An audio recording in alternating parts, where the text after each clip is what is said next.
The canning season is soon coming upon us, and to start it off, I thought a quick and simple Canning 101 video would be a great idea. I hope so many of you decide to join me in canning and saving a lot of beautiful vegetables and fruits in various ways this year.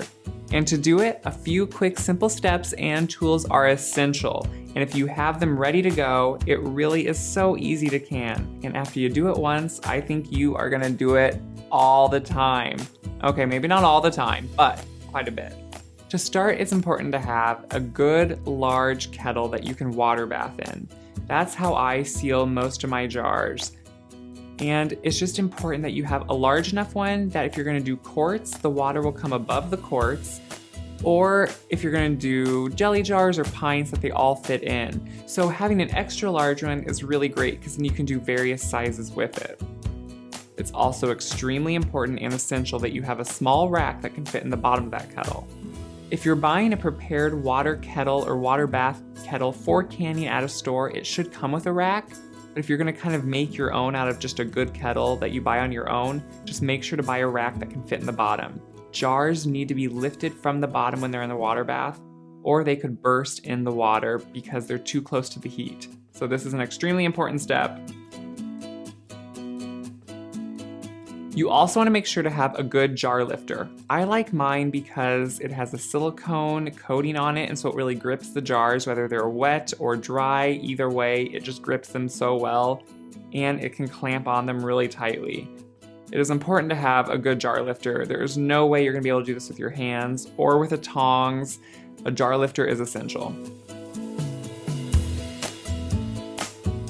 Also, if you can a lot like I do, you reuse jars and you really just buy lids and keep your rings from time to time also.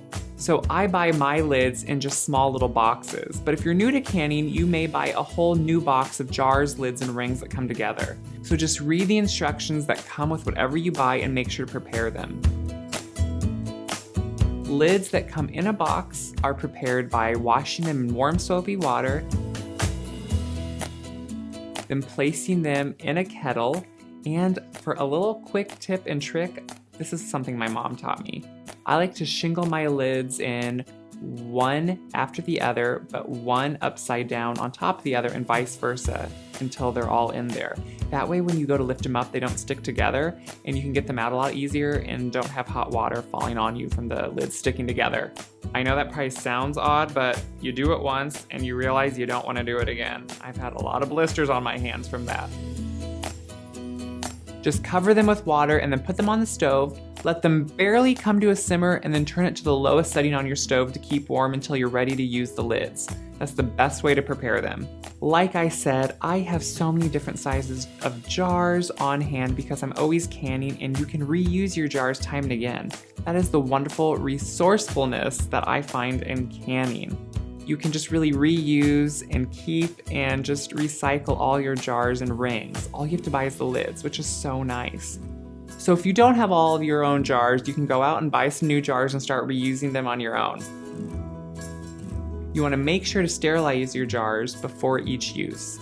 The best way to sterilize jars is in your water bath kettle. Just bring it to a boil almost full of water. And then once it's at a boil, put your jars in it and let them boil full of water for about 10 minutes. This should kill any contaminants and bacteria that are living on the jar and really sterilize it.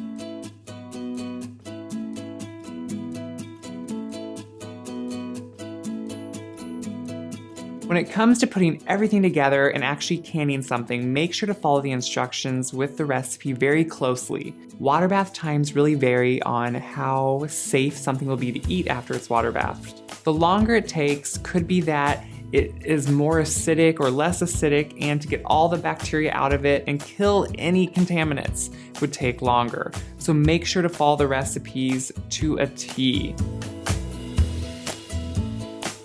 Those are a few quick and simple tips to get you started canning, and I really think that once you have all these items and have everything ready to go, canning is not scary, but is extremely simple and fun. You can do it on a small scale or large scale. That's the great thing about canning. So get out there, experiment, and enjoy the process of canning with me this summer.